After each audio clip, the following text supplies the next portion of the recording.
नमस्कार। स्कूल विद्यार्थी इस चैनल में आप सभी का बहुत बहुत स्वागत। मेरा नाम है सोनाली जाधव। स्कूल विद्यार्थी ये चैनल खास करके स्कूल गोइंग स्टूडेंट्स और उनके पेरेंट्स के लिए बनाया गया है ताकि उनको पढ़ने में थोड़ी हेल्प हो जाए। आज हम देखने वाले हैं स्टैंडर्ड 10, सब्जेक्ट है मराठी, बोर्ड है महाराष्ट्र, ईयर है 2020, मीडियम है इंग्लिश। क्वेश्चन नंबर 2 हम आज देखेंगे। ओके, इसके पहले हमने ऑलरेडी शॉल ये चैप्टर पढ़ा है, उसका मीनिंग देखा है, उसके एक्टिविटी बेस्ड क्वेश्चन देखे हैं और एक लॉन्ग आंसर देखा है और ये सेकंड वाला आंसर है। ठीक है, सभी वीडियो आपको चैनल पर अवेलेबल है, आप जाइए और चेकआउट कीजिए। क्वेश्चन नंबर 2 हमारा है, भिक्षेकराने केलेल्या शालीचा उपयोग याविषयी तुमचे मत लिहा। भिक्षेकरी मतलब क्या होता है? बेगर, भिकारी। ओके, तो उसने शाल का, जो लेखक ने उनको, राग जादव हमारे जो लेखक है, उन्होंने एक भिखारी को शॉल दिए थे। ओके, 2 शॉल दिए थे। तो उस शॉल का यूज़ उस भिखारी ने कैसे किया वो, और आपका उस पर क्या मत है, वो आपको यहाँ पे आंसर में लिखना है। यहाँ पे आपको बोला है कि आपका मत, तुमसे मत लिया, मतलब आपका मत आपको यहाँ पे लिखना है। आंसर देखते हैं। क्वेश्चन आई होप आपको समझा होगा। फिर से क्वेश्चन समझाती हूँ। देखिए, कुछ बच्चे क्या होते हैं, आंसर पढ़ते आंसर ही पढ़ते रहते हैं और याद करते, क्वेश्चन पढ़ते ही नहीं है। तो कभी कभी उनका ये प्रॉब्लम हो जाता है, जब एग्जाम में जाते उनको कन्फ्यूजन होता है कि ये आंसर किस क्वेश्चन का था, क्योंकि वो क्वेश्चन पढ़ते ही नहीं, क्वेश्चन समझते ही नहीं। तो ऐसा प्लीज़ मत कीजिए, क्वेश्चन को समझिए और उसके बाद में आंसर पढ़िए, ताकि आपको ध्यान में रहे कि आप किस क्वेश्चन का आंसर पढ़ रहे हो। तो ये आपका क्वेश्चन ये है कि भिकाऱ्याने मतलब बेगर ने उन शाल का क्या यूज़ किया और आपका उस पर क्या विचार है, आपके विचार क्या है। ठीक है, आंसर पढ़ते हैं। लेखकाने एका भिकाऱ्याला थंडीपासून वाचण्यासाठी 2 चाली दिल्या। मतलब हमारे जो लेखक है राग और जाधव, उन्होंने एक भिखारी को देखा और उसको ठंडी से बचाने के लिए 2 शॉल दी। ठीक है, ये इंसिडेंट आपको याद है, मैंने जब चैप्टर पढ़ाया था तो ये हमने देखा था कि जब वो एक मंदिर में जाते हैं तो वहाँ पे एक जो ओल्ड बेगर होता है, तो वो बहुत शिवरिंग करता, मतलब कांपता रहता है वो ठंडी की वजह से। तो लेखक क्या करते हैं, ठंडी से बचने के लिए उसको 2 शॉल देते। वही सेंटेंस आपको यहाँ पे लिखना है। लेखकाने एका भिकाऱ्याला थंडीपासून वाचण्यासाठी 2 शाली दिल्या। Okay, got it. नेक्स्ट, त्या 2 शाली त्या भिकाऱ्याने विकून त्या पैशातून अन्न विकत घेतले।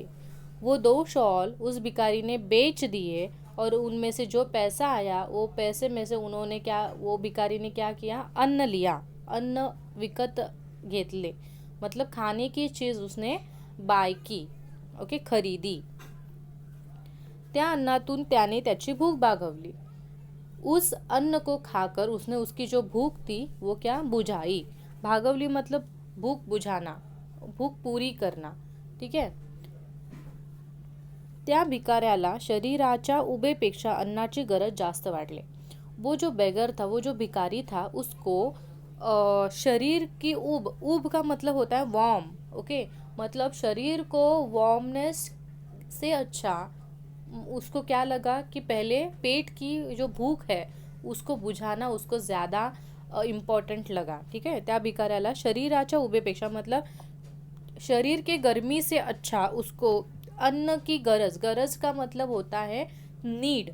ओके, किसी चीज़ की बहुत ही हमें ज़रूरत होती है तो उसको फूड की ज़रूरत, अन्न की ज़रूरत ज़्यादा लग रही थी, इसलिए उसने ठंड के बारे में नहीं सोचा, उसने शरीर को गर्म करने के बारे में नहीं सोचा, उसने खाने पीने के बारे में पहले सोचा, क्योंकि वो नीड उसकी ज़्यादा क्या थी, प्राइमरी नीड थी।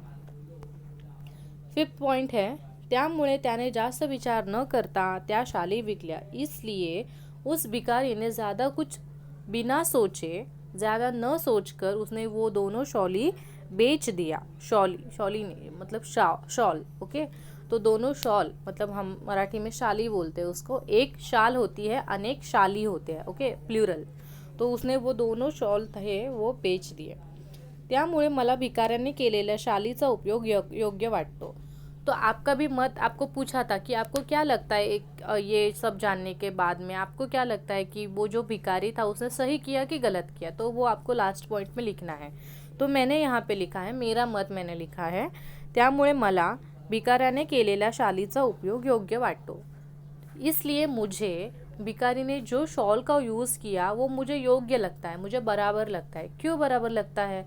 क्योंकि वो भिखारी है, उसको मतलब भिखारी हो या इंसान हो या रिच हो पुअर हो, नो मैटर, सबसे पहले हमारी जो नीड होती है वो होती है अन्न, वस्त्र और निवारा। ओके, जो हम लोग पढ़ते हैं, food, shelter. Okay, so food is very important thing for us. तो बट ऑब्वियसली जो बेगर था, जो भिखारी था, उसने भी वही बात सोची कि मैं शॉल ओढ़ के बैठूंगा पर अगर मैं भूखा हूँ तो मैं ज़्यादा टाइम जी नहीं सकता।